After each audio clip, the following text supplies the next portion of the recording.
Bueno, pues sin perder tiempo vamos a pasar a la segunda ponencia. Está a cargo de Mariluz Guerrero, es psicóloga. Creó el Centro de Innovación Educativa El Huerto Alegre. Qué nombre más bonito, ¿no? Sí, muy bonito. Aquí la tenemos. Y entonces se ha dedicado siempre a programas de educación ambiental. Tendremos que llevarnos bien con el medio que nos rodea, ¿no? Porque tenemos mucho que perder. Tenemos mucho que perder, sí. Bueno, pues sin más te dejo a ti. Muy bien, muchas gracias. Bueno, pues en primer lugar, gracias a la organización por invitarme a estar aquí con vosotros y contaros mi experiencia, que es lo que yo quiero intentar transmitiros. Cuando me llamó Juan, me dijo, la idea es que les cuentes a los profesores cómo hacer educación ambiental en el aula y en infantil, ¿no? Se ve, ¿no? La presentación, sí. Entonces yo pensé, digo, bueno, antes de decirles o explicarles o comunicarles, ok, vale, qué actividades se pueden hacer, creo que hay que dar un paso atrás y pensar por qué y para qué, ¿vale?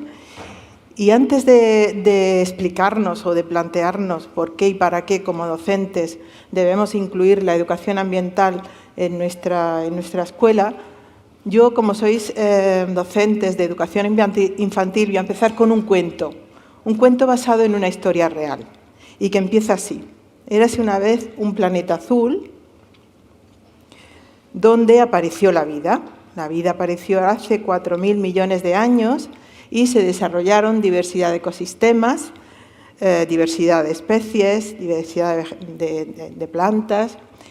Y también aparecieron los seres humanos, aparecieron en torno a los 200.000 años, el ser humano, el Homo sapiens, ¿no? Lo que somos ahora. Después de muchos años apareció la agricultura, una de las grandes revoluciones humanas, a partir de la cual el hombre deja de ser nómada, se convierte en sedentario, crea las ciudades y se empiezan a establecer los roles sociales. La única fuerza que disponen en ese momento son los brazos, las manos. No hay otra fuerza para trabajar, para cosechar, para construir. Se construyen las primeras ciudades como estrategias de protección, como estrategias de cooperación. Y dando un salto muy grande, a principios del siglo XX aparece un tesoro importante que nos hace dar pasos de gigante en la sociedad, que es el petróleo. Con el petróleo se crean máquinas, se crea una velocidad tremenda, la población crece, nos llenamos de coches y empieza lo que es ahora, en este momento, la crisis ambiental, la crisis social, la crisis global. Y en paralelo estamos viviendo una revolución tecnológica que va a cambiar nuestras vidas tanto como lo hizo la revolución industrial o la revolución agrícola. Entonces nos encontramos ahora mismo en ese momento de crisis ambiental, crisis social y revolución tecnológica. El 20% de la población emigra a las grandes ciudades. Hay un éxodo masivo de las zonas donde se cultivan los productos que comemos y nos trasladamos a las ciudades donde lo tenemos que comprar todo, ¿vale? Empezamos a producir residuos y a crear un modelo de sociedad consumista donde compramos y tiramos, compramos y tiramos. El 1% de lo que compramos permanece en casa después de 6 meses. El 99% va a la basura. Un cubo de basura ha producido antes 70 cubos de residuos. Los seres humanos en estos últimos 50 años hemos cambiado la faz de la Tierra muchísimo más que todos nuestros antepasados. Hemos creado una sociedad de usar y tirar y, bueno, no hace falta que lo diga, ¿no? Tanto tienes, tanto vales. Hay otras cosas que no se valoran tanto, que no... cuánto sabes, cómo piensas, qué valores tienes, qué emociones te caracterizan. Los seres humanos nos identificamos por la ropa que llevamos, si está de moda, si no, dónde vives, qué coche tienes, qué tipo de casa. Hemos creado ese modelo de sociedad. y no nos acordamos de que somos seres, somos naturaleza, somos dependientes. Todo lo que hay aquí, todo lo que hemos construido aquí, este edificio, viene de la naturaleza. Tenemos, lo que nos une son los vínculos. Un árbol crece en un determinado suelo, nosotros necesitamos unos determinados tipos de alimentos, necesitamos el aire para respirar, el aire limpio, el agua limpia para vivir. Y además, en nuestro planeta hay límites. No vivimos en un planeta infinito, vivimos en un planeta finito.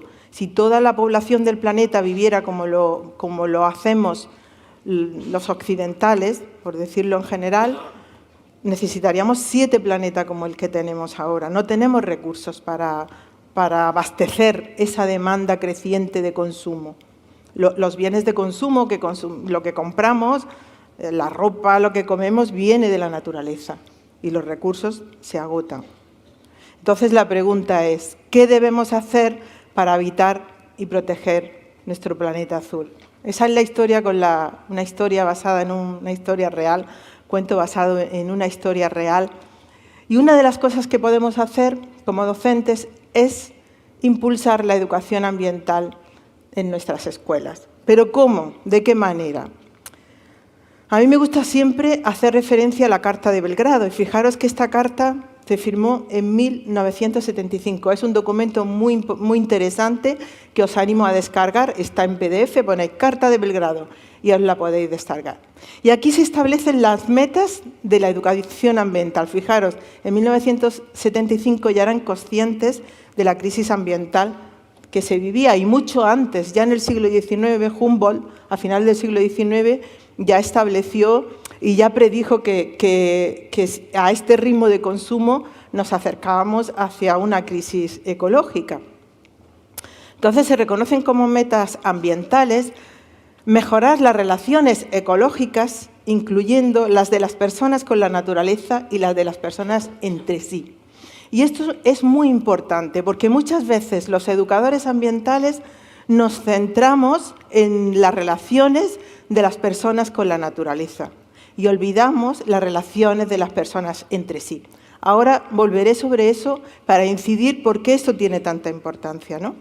Señalando como conceptos básicos la calidad de vida, la felicidad humana, teniendo el respeto de que estas nociones sean percibidas bajo el paraguas de las distintas culturas, es decir, no imponiendo ninguna cultura sobre otras, ¿vale? Entonces, aquí tenemos muchas cosas que nos dicen cómo tenemos que hacer educación ambiental. Entonces, según eso, ¿cuáles serían los objetivos de la educación ambiental? Pues si tenemos que mejorar las relaciones entre nosotros, una de las cosas que tenemos que trabajar en el aula, un objetivo, es saber ser persona. ¿Quién soy yo? ¿Qué potencialidades tengo? ¿Cuál es mi identidad? ¿Cuáles son mis límites? Y esto desde muy pequeñito, los educadores infantiles lo hacéis muy bien. Pero lo tenemos que tener siempre presente ahora cuando vayamos al tipo de actividades de educación ambiental que hemos de hacer. ¿Por qué esto es tan importante? Si yo sé quién soy, si me respeto, ya tengo la primera piedrecita puesta para entender y comprender a los demás. Porque cuando uno se comprende o intenta comprenderse, que no es fácil, o intenta conocerse, te das cuenta de lo complejos que somos, de las contradicciones que tenemos. ¿Y qué es eso de que cuando tú te saltas un semáforo te disculpas y cuando se lo saltan los demás, no, es que fíjate, no ha cumplido las normas? Con nosotros somos un poco más condescendientes, ¿verdad? Pues tenemos que aprender desde muy pequeños a exigirnos a nosotros tanto como a los demás, ¿vale? Y a querernos tanto como a los demás. Pero luego también, si queremos mejorar las relaciones entre las personas, tendremos que aprender a saber convivir. Cómo son las relaciones, qué habilidades sociales tengo que desarrollar, cómo decir que no a ciertas cosas, cómo hacer que me respeten, cómo respetar a los demás, cómo aprender a escuchar, que vivimos en una sociedad que no escuchamos. Estamos intentando reaccionar a lo que nos dice el otro sin escucharlo para quedar nosotros bien. La mayoría de los grandes problemas que tiene la humanidad y muchos ambientales es porque no nos entendemos. No sabemos llegar a acuerdos. no nos escuchamos. En Granada, por ejemplo, por poneros ejemplos que yo vivo todos los días, Sierra Nevada, hay un conflicto de intereses allí tremendo. Unos quieren ampliar la estación de esquí, los ecologistas no quieren, los que tienen empresas sí quieren, las de la universidad quieren otra cosa. Tendremos que llegar a acuerdos, escucharnos todos y establecer un punto intermedio.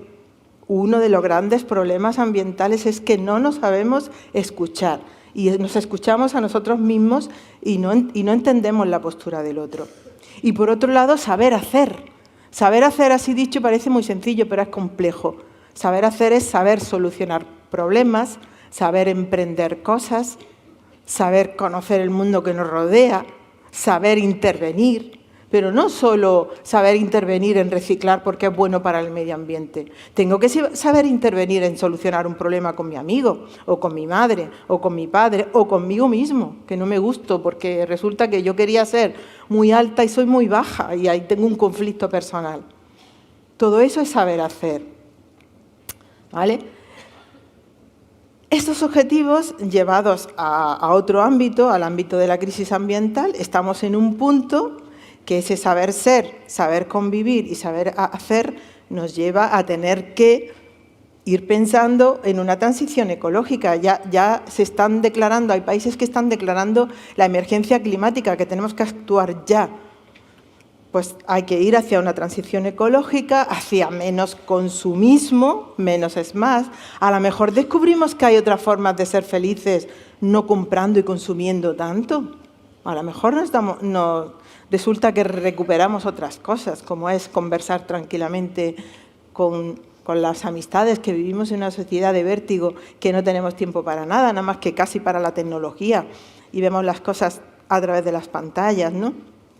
De crecer, es que no hay otra, y cuidar la vida, todo el tipo de vida, la nuestra y las de otras especies, ¿vale? Entonces, derivándose de esto, de esta meta, de estos objetivos, ¿qué contenidos podemos trabajar en la clase? Pues, de cajón, hay una cosa en psicología que se llama las relaciones intrapersonales, que también, si habéis leído algunos libros de inteligencia emocional, son las relaciones contigo mismo, ¿vale? Pues eso, cada vez que hagamos una actividad de educación ambiental, tiene que estar presente. O lo que he oído por aquí que se comenta, hay que saber trabajar en equipo, pero también individualmente. Claro, hay que hacer un viaje desde lo individual a lo colectivo y desde lo colectivo a lo individual. Pero si yo no me enriquezco como persona, ¿cómo voy a aportar a lo colectivo? Entonces, un contenido transversal es trabajar con el niño y con la niña quiénes son, cómo son, qué sentimientos tienen, qué capacidades cognitivas, ponerlas en evidencia y potenciarlas.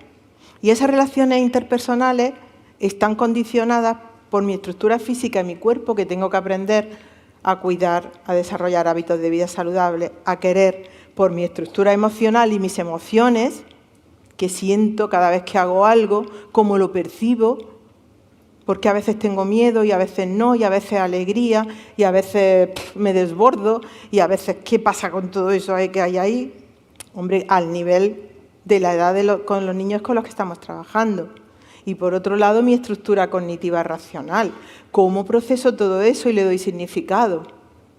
Que nadie nos ayuda a lidiar con todo eso, con esas emociones. Eso es estructural. También he oído decir por aquí que tenemos que construir ciudadanos críticos, creativos, capaces de afrontar problemas. Una de las patas de ser creativo es ese conocimiento de ti mismo. Por lo tanto, ese es un contenido que hemos de trabajar cuando afrontamos actividades de educación ambiental. Ahora, un poquito más adelante, os pondré algunos ejemplos. Pero también las relaciones con los otros. ¿Cómo soluciono los problemas? A veces de la escuela se dejan fuera esos tipos de problemas. Eso es vida. No tenemos que esperar a ir a la naturaleza para sentir lo que es la vida. Nosotros también somos vida, somos naturaleza. Y también tenemos tipos de relaciones. Cómo se generan esas relaciones, cómo se solucionan, cómo se generan espacios de diálogo, cómo se generan espacios de solución de problemas democráticamente, cómo hacemos participar al alumnado o no lo hacemos participar. Queremos que sean ciudadanos con propuestas inteligentes, creativas, que solucionen problemas. Tenemos que enseñarles desde el primer momento. Todos tenemos y todas tenemos muy claro que cuando un niño necesita o está aprendiendo a andar, la única forma de aprender a andar es que ande. No es decirle, mira, primero tienes que adelantar el pie derecho, luego el izquierdo, luego con las manos haces equilibrio. No, simplemente se pone y anda. Si queremos que un niño aprenda a participar, a exponer lo que piensa y lo que siente, lo tenemos que hacer desde el primer momento, como andar. Entonces, eso también hay que trabajarlo en la escuela como base y como contenido esencial para construir personas críticas que puedan construir luego otro mundo, un mundo más respetuoso, un mundo más sostenible, un mundo más justo, un mundo más humano. Y luego las relaciones con el entorno, que es mucho lo que se centra la educación ambiental actualmente, pero no, yo creo, y desde mi punto de vista y mi experiencia, por lo que nosotros trabajamos en nuestros centros, no puedes olvidar lo otro, porque no puedes amar a cosas si no te amas primero a ti mismo o a los demás. Está en la base de tu formación primero eso, y eso en la escuela hay que trabajarlo.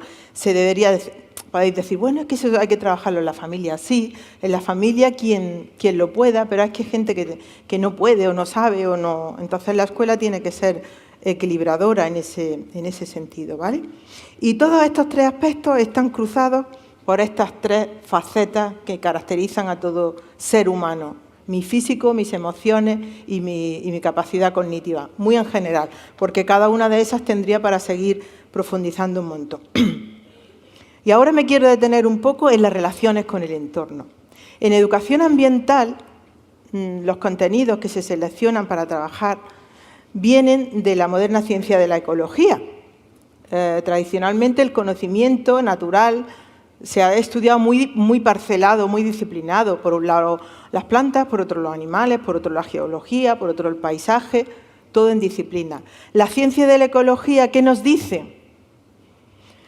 Que vivimos en un planeta en el que todo está interconectado, todo está relacionado y está en permanente cambio, todo se relaciona. Es decir, que lo que hagamos aquí, la luz que estemos gastando aquí va a influir en otro lado, los residuos que generemos aquí, la contaminación atmosférica que generemos aquí va a influir en otro lado, que la cantidad de bosques que se pierdan y la cantidad de biodiversidad que se pierda no van a afectar al sitio concreto, sino que va a afectar a todo el mundo. Entonces, desde la ecología se entiende el medio ambiente como un ecosociosistema, y así lo tenemos que trabajar nosotros en nuestra escuela, o por lo menos así lo hacemos nosotros. Ahora veremos cómo y en qué gradación se trabaja cada uno de estos aspectos. Una de las claves de esta concepción del medio ambiente como sociosistema es que el mundo es diverso. Somos diversidad y somos gracias a la diversidad. Si en el mundo solo existieran margaritas, pues solo habría margaritas, no habría nadie más. Resulta que la gran diversidad de especies, de animales, de plantas, de culturas, de personas, de paisajes, lo que hacen es enriquecer al planeta, enriquecer nuestra vida. Entonces, entender que vivimos en un planeta diverso no es solo que los niños repitan, vivimos en un planeta diverso, donde hay muchos tipos de plantas. No, es interiorizar esa idea, interiorizarla y respetarla. Luego aterrizaremos un poco. Entender esa diversidad es asumirla y respetarla. Por lo tanto, ¿qué estamos haciendo a la vez? Pues generando tolerancia, generando respeto, porque si entendemos que esa diversidad es la que garantiza la vida de todos, no podremos tener actitudes exclusivistas, ni excluir a nadie. Todos tenemos una función aquí en este planeta y todos valemos para algo y todos enriquecemos al resto. Otro contenido importante es que, ya lo he dicho al principio, que todo está interrelacionado y todo influye en el conjunto, ¿vale? No hay fronteras en el aire. Si se queman los bosques de la Amazonia, eso influye en todo. Si contaminamos con las fábricas y emitimos dioxina al aire, eso viaja por todos lados. O sea que todo influye en todo, ¿no? Es un sistema organizado, es decir, cada elemento juega un papel y si falta alguno se desequilibra el conjunto. Es dinámico, está cambiando constantemente. Nosotros percibimos los cambios de los días y las noches, de las estaciones, pero no percibimos otros cambios que se están dando constantemente. Depende, el ser humano tiene en todo esto un papel muy importante, porque puede ser un conservador de lo que tenemos, un protector, o puede ser un depredador, como está siendo ahora, está arrasando y depredando muchos ecosistemas, ¿no? Y por lo tanto es un sistema frágil, ¿vale? Esto es muy importante tenerlo claro a la hora de impartir educación ambiental porque va a estructurar los contenidos que trabajemos con el alumnado. Luego también, si queremos generar niños que piensen y niños y niñas que piensen, que solucionen problemas, que sean creativos, tenemos que diseñar espacios diferentes a los que tenemos. No espacios uniformes como el de la izquierda, sino espacios abiertos, espacios que inviten a la participación, espacios que ofrezcan diferentes recursos, que planteen preguntas, que no constriñan, sino que abran la mente. Entonces tenemos que diseñar espacios para lo que queremos, para convivir, para pensar, para crear, para investigar, ¿vale? Las actividades tienen que ser significativas. ¿Qué quiere decir significativas? Que tengan que ver con la vida del alumno y de la alumna, que sean vitales. Y, por supuesto, la metodología. Tendremos que, si queremos desarrollar personas críticas, tenemos que desarrollar una metodología investigativa, no transmisiva. Hace poco yo vengo de ahora, antes de venir aquí, estaba en un encuentro de andaluz de ecoescuelas, que son centros que están trabajando para ser centros ecológicos. Y en un encuentro de alumnado le preguntamos a una niña, ¿y qué habéis hecho este año? Dice, hemos plantado un montón de árboles en la sierra de Jaén. Vamos, nos hemos hartado de plantar árboles. Y preguntó, ¿por qué habéis plantado los árboles? Y dice, yo qué sé, pues porque me lo han dicho mis maestros. Entonces, hacer por hacer sin saber por qué nos lleva a generar niños y niñas pues que sean obedientes, que no se planteen lo que... A ver, no me entendáis más con lo de ser obedientes. Tienen que ser obedientes en determinadas cosas, pero en otras tienen que ser creativos y tienen que cuestionar las cosas, ¿vale? Entonces, tendremos que plantear una metodología investigativa en la que el niño y la niña aprenden a plantear hipótesis, aprenden a contrastar las ideas, aprendan los unos de los otros, aprendan a expresar lo que piensan, aprendan a escuchar.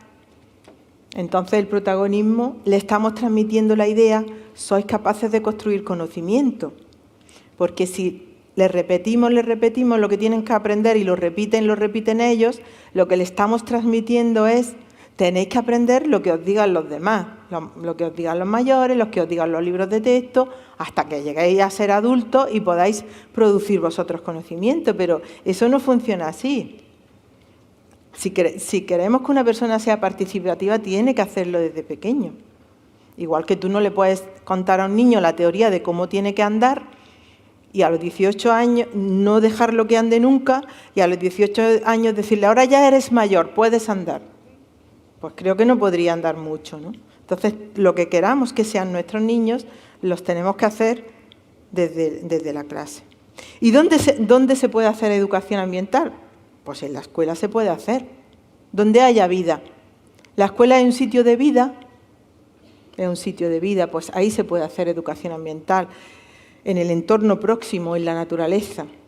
En la escuela tenemos casi las 3 cosas más importantes, que son las personas, las relaciones entre las personas y algo de naturaleza, porque podemos tener terrarios, podemos tener, si el centro lo permite, un huerto escolar, podemos tener plantas, podemos tener pequeños terrarios para observar insectos, podemos tener ratoncillos, nos tenemos a nosotros, o sea que en la escuela hay vida y con esa vida hay que trabajar.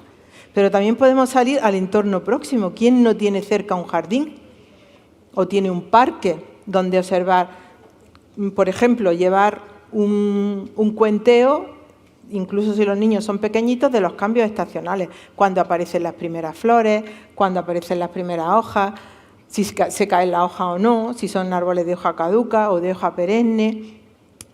Podemos poner un comedero de pájaros, podemos poner algunos nidos, podemos apreciar cuándo se alargan los días, y todo eso se puede llevar, si los niños no saben escribir, con dibujitos, y se puede llevar, y una forma de interactuar con la naturaleza, desarrollando la capacidad de observación, que es una cosa que están perdiendo también los niños.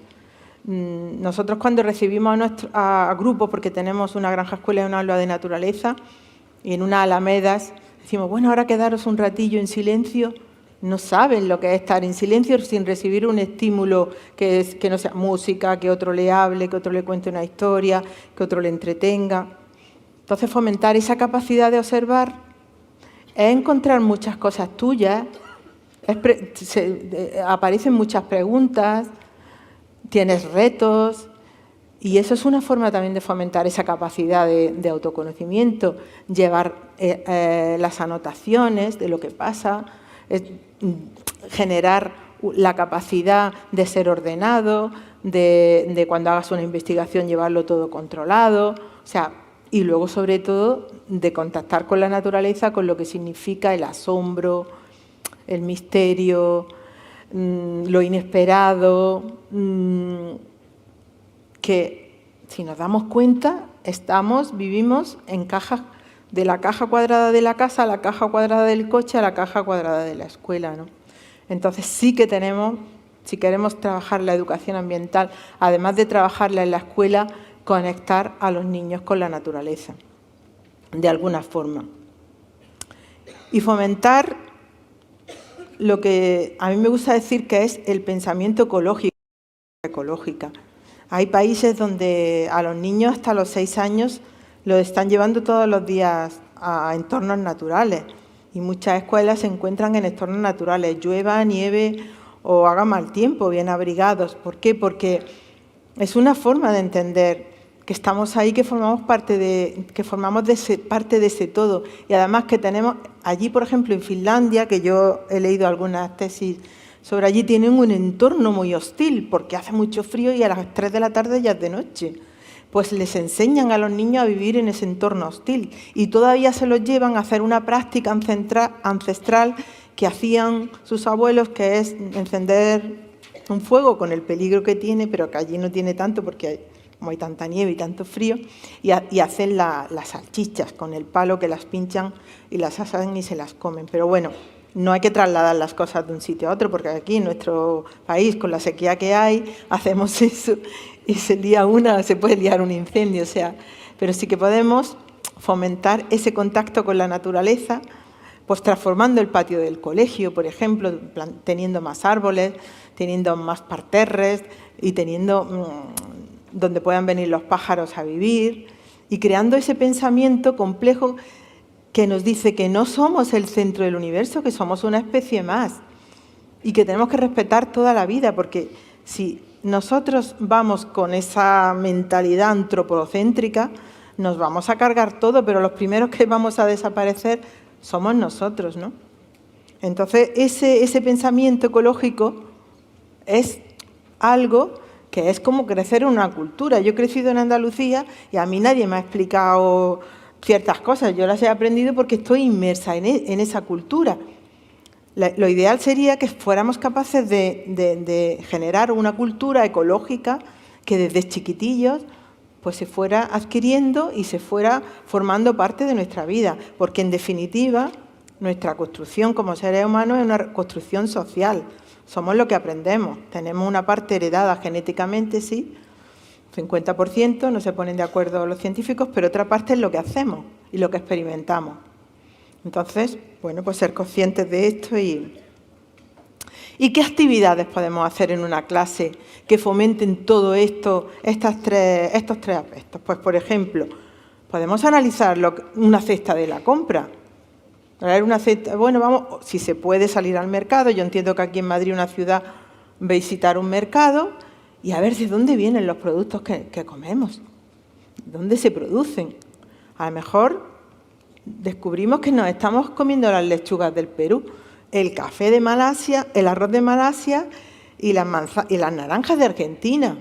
Y nos podemos preguntar, ¿es esto sostenible que tengan que cruzar el Atlántico las naranjas de Argentina para que nos las comamos aquí, teniendo las naranjas de Valencia, o los tomates de Almería, o las lechugas de Almería? ¿Esto es sostenible? Y ahí ya se puede empezar un proceso de reflexión simplemente con ese hecho. Y es una forma de contactar con lo que ocurre en la realidad. Y desde ahí puedes trabajar las semillas que tienen los productos que compras, puedes hacer esquejes, puedes plantar lechugas, puedes seguir analizando la tierra, los tipos de tierra que hay, hacer cajitas con tipos de tierra, que la toquen, que la huelan. Hay una gran diversidad distinta de suelo. El suelo que tiene materia orgánica para que crezcan las plantas, el suelo empobrecido, la arena, el tipo de suelo que hay en los parques. Nosotros con los niños de infantil trabajamos de todos esos contenidos que he dicho del medio ambiente exclusivamente, nos centramos sobre todo en la diversidad, que comprendan la diversidad, porque todavía no tienen la capacidad de establecer relaciones causa-efecto.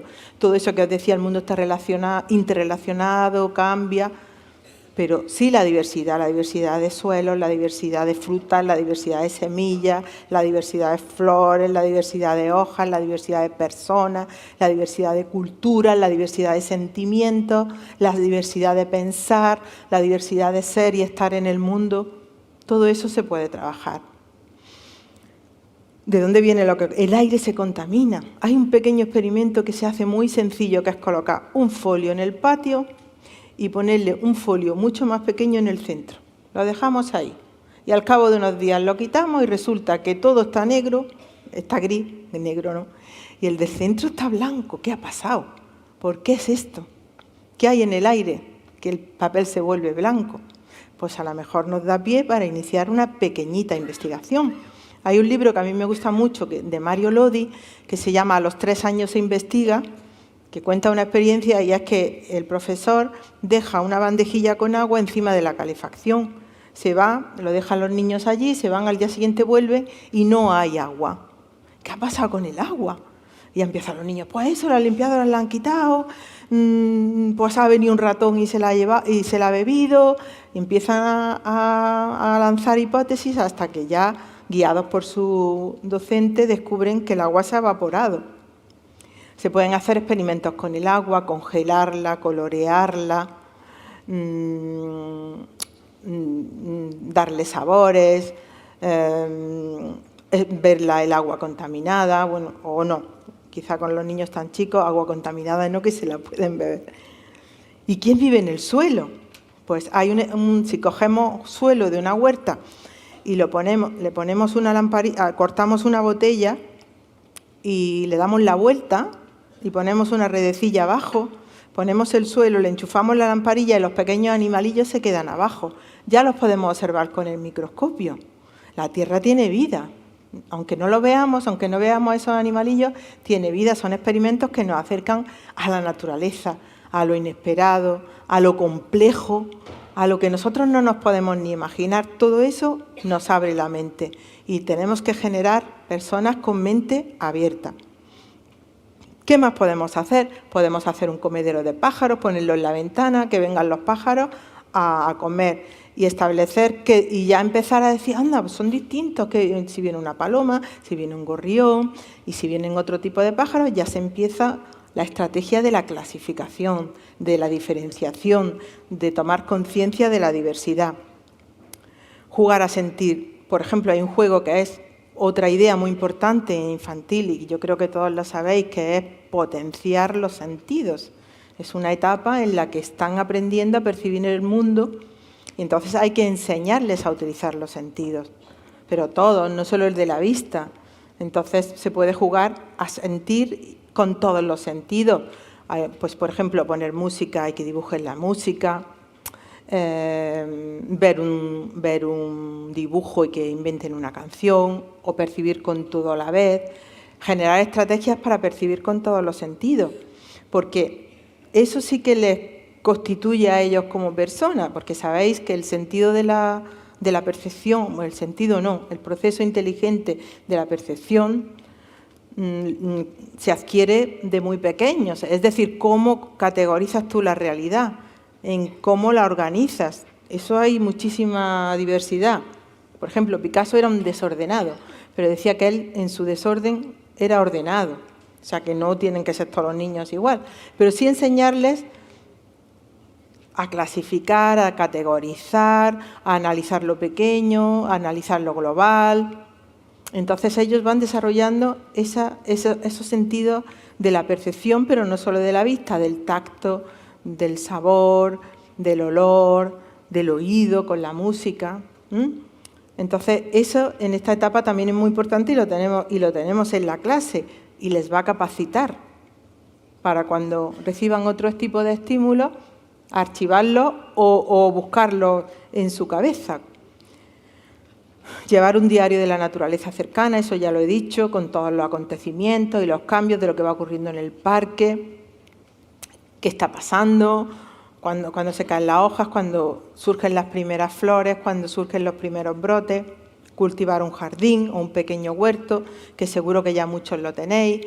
Que, por cierto, hay un material didáctico que hemos hecho nosotros que se llama Agricultura Ecológica, aprovechamiento didáctico de un huerto escolar.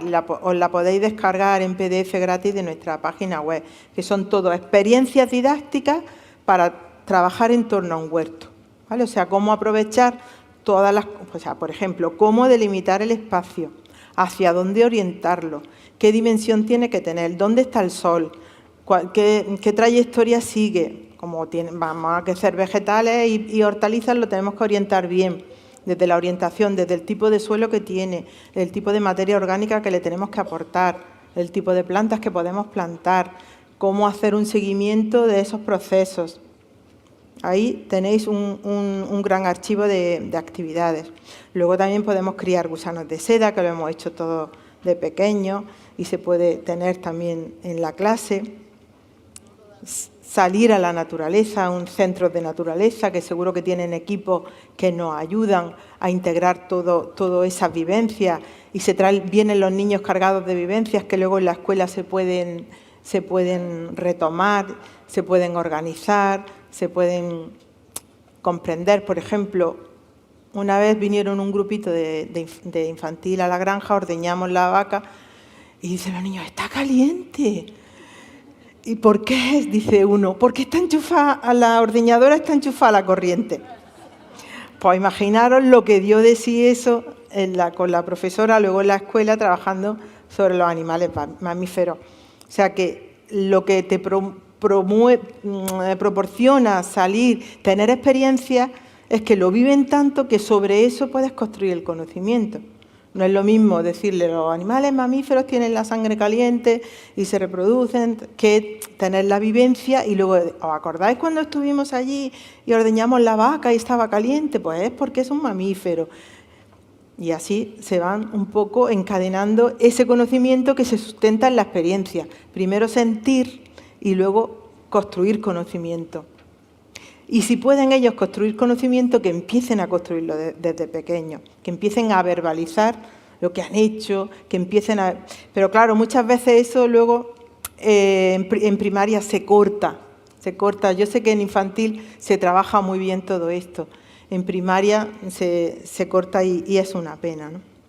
Coleccionar, todo lo que sean colecciones, a ellos les ayuda un montón, y de hecho hay un montonazo de juegos infantiles para hacer puzzles, para coleccionar, para colocar unas formas en otras, porque sus sentidos su capacidad de percibir y de ordenar la realidad, todo eso les ayuda mucho y les genera estrategias de futuro, ¿no? Hay niños que son muy tiquismiquis, otros que no lo son tanto, pero ellos van generando su estrategia de ordenar el mundo que nos rodea, que en realidad el mundo que nos rodea nosotros lo representamos como lo hemos creado, pero a lo mejor podría haber otras posibilidades posibles, porque de todo el espectro electromagnético que hay, nosotros percibimos una realidad muy pequeñita y no todos percibimos la misma. Por eso a veces nos peleamos y decimos, no, porque yo he visto esto. Pero es que en realidad lo que yo he visto es lo que, no sé si sabéis el cuento indio del elefante, que iban caminando 3 ciegos y se chocan con el elefante y uno le coge la pata y dice, esto es una columna. Y dice el otro, no, esta es loco, esto es una cuerda, porque le toca la trompa. Y el que le toca la oreja dice, no, esto es una alfombra, ¿no? Y se van peleándose y nunca se ponen de acuerdo. En realidad, todos tenían una parte de la verdad, de la realidad, ¿no? Entonces nadie tiene la verdad en nada, todos tenemos una parte de conocimiento porque vemos la realidad de forma diferente, ¿no? A veces nos peleamos por tonterías, porque es que en realidad tú ves la realidad de una forma y el otro es que la ve de otra. Y no, bueno, a veces no son tonterías, pero hay que desarrollar esa habilidad social futura de entender que otros pueden tener otra percepción del mundo y la podemos compartir o no. Y yo creo que en eso todavía nos queda mucho camino que recorrer, ¿no? Transformar el patio del colegio, cultivar el arte. El arte ayuda mucho, sobre todo a muchos niños, a expresar cosas que no saben expresar con palabras, con dibujos, con música, con poesía, si se puede, con la pintura. Todo eso son estrategias que le damos para interpretar el mundo, interiorizarlo y expresarlo, que en realidad les va a valer para cuando se tengan que enfrentar a solucionar un problema, tener muchas herramientas, ¿vale? Entonces, en todas estas actividades que hagamos, cuando las programemos, tenemos que decir, bueno, un espacio para que el niño trabaje individualmente, es decir, para que tome conciencia de lo que está viendo, de lo que está sintiendo, de lo que está conociendo. Otro espacio para trabajar en equipo, para comunicarse entre ellos, para aprender en grupo, fomentar las relaciones sociales, fomentar la escucha activa, fomentar el expresarnos con matices cada vez mejor, practicarlo eso en la escuela y luego intervenir, pues si tenemos que darle de comer, limpiarle la caseta de los gusanos para que vivan bien, darles agua, lo que son las tareas cotidianas que nos acercan a lo que es el hacer, el saber hacer, el garantizar la vida, ¿no? Entonces, para mí una actividad de educación ambiental tiene esas tres patas. El trabajo personal, el yo de cada niño, el trabajo interpersonal con otras personas y la relación con el entorno. Entonces estaremos, desarrollando actividades de educación ambiental. Aquí os presento algunas otras que a lo mejor las conocéis. No sé si conocéis La ciudad de los niños y las niñas de Francesco Tonucci, que es un proyecto para que los niños aprendan a participar, que se genera en la escuela. Tonucci siempre dice, al principio, cuando tú le das la palabra a los niños, ellos dicen lo que tú esperas que digan, pero no son ellos de verdad. Es un proceso de aprendizaje que lleva tiempo, que el niño saque lo que él lleva dentro, lo que siente, lo que percibe. Eso hay que trabajarlo, no puedes decir, venga, vamos a participar, que los niños participen, de pronto, y que sean maravillosos. Eso es un proceso de muchos días, de todos los días. Y luego otro paso es representar a los demás, porque en el consejo infantil, digamos que se eligen un representante o dos de cada clase y luego van al ayuntamiento correspondiente a hacer sus propuestas. Cuando representan a los demás no pueden decir, no es decir lo que tú piensas, es llevar las propuestas que te han dicho tus compañeros. También nos contaba Tonucci que eso es muy difícil, porque tendemos, como yo voy de representante, pues yo digo lo que yo pienso, no, eso no es representar. Representar es, tú eres uno más y tienes que representar a toda la clase. Entonces puedes categorizar las ideas. Pues ha habido unos niños que han propuesto juegos en el parque, otros que han propuesto venir al colegio andando en bicicleta y otros que han propuesto que hacer un huerto en el colegio, por ejemplo. Puedes categorizar las ideas, pero tienes que expresar lo que el resto de los niños han propuesto, si no te estás representando a ti mismo. Así es como enseñamos a participar, así es como se practica el participar, como el andar, participando. Luego hay otro proyecto que es muy bonito, que es el Caminos Escolares Seguros, que se cuestiona la movilidad, la forma en que nos movemos en las ciudades. Cuando se montan todos esos coches en la puerta de la escuela y taponan todo, pues entonces también ahí se puede trabajar mucho la educación ambiental. Luego hay un fichero de actividades de educación ambiental que lo hizo también Huerto Alegre y que si ponéis el nombre en internet os descarga en PDF ese fichero. Y ahí tenéis actividades para infantil, Es para desarrollar actividades de educación ambiental en la escuela, en el pueblo y en la ciudad y en la naturaleza. Entonces hay algunas que son de infantil, otras que son para primaria y otras que son para secundaria. Pero todas un poco con este planteamiento. No solo trabajar las relaciones con el entorno, sino con las relaciones del niño con el niño o la niña, con los demás y con el entorno. El de la agricultura ecológica, que ya lo he dicho, que también está muy bien. Y bueno, quería hacer mención al programa que llevamos nosotros en la Alhambra, que trabajamos con un método que se llama pensamiento visual, que yo creo que seguramente lo conoceréis, que es acercarnos a una realidad que es distinta a la naturaleza o a una realidad que es distinta a nosotros mismos, como parte de la naturaleza, que es el patrimonio cultural.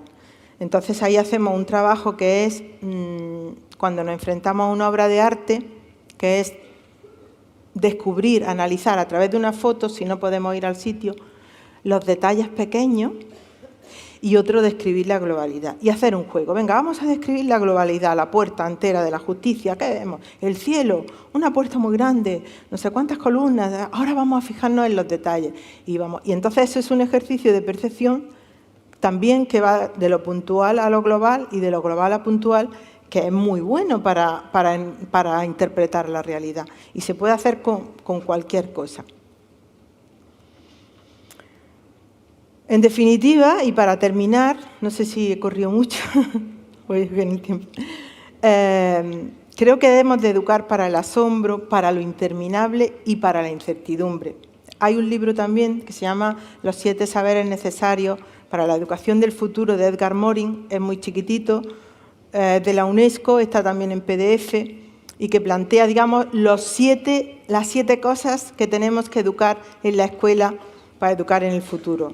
Y una de las cosas que dice, y que creo que es un reto, es que no tenemos que educar a nuestros alumnos y a nuestras alumnas en la incertidumbre, porque no sabemos qué futuro nos viene.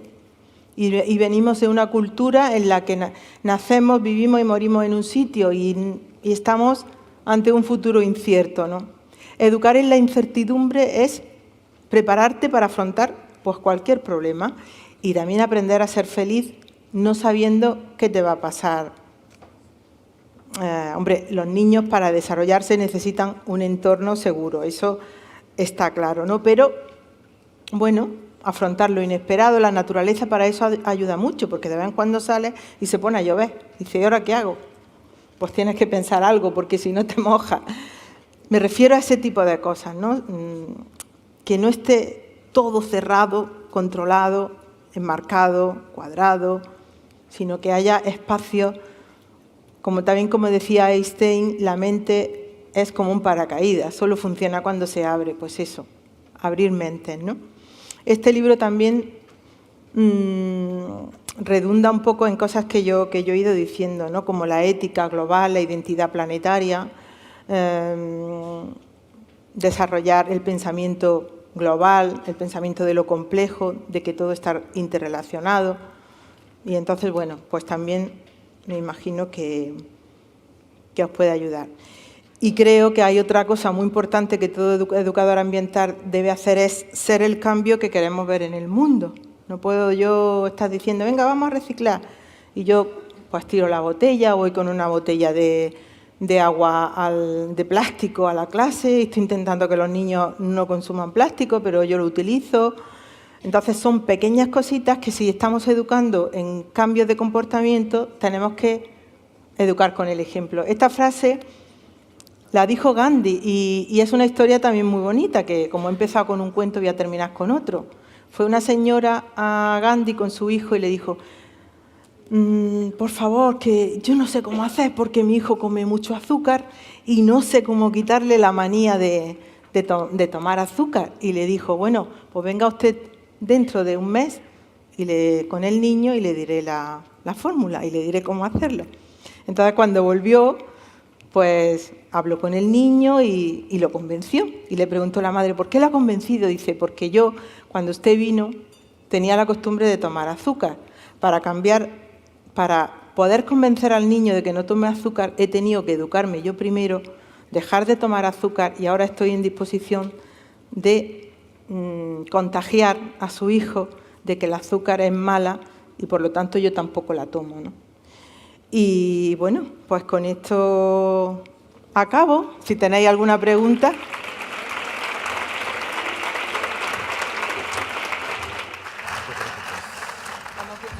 Bien, muchas gracias, Mariluz.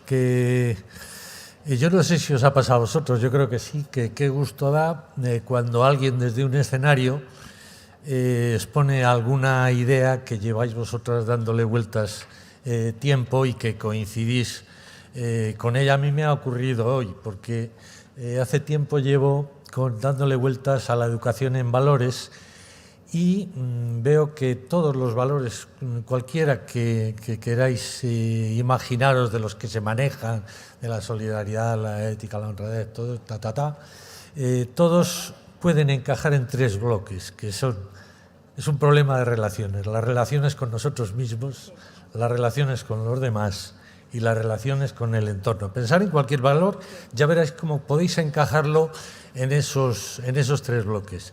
Y yo he visto que la ponencia de Mariluz se ha basado en esos 3 puntales constantemente, ha ido de uno a otro, de otro a uno y no se ha salido de ahí. O sea que encantado de oír una ponencia que por lo menos coincide con mis ideas y mis cosas. Muchas gracias. Gracias, Mariluz, y para que tengas un recuerdo nuestro.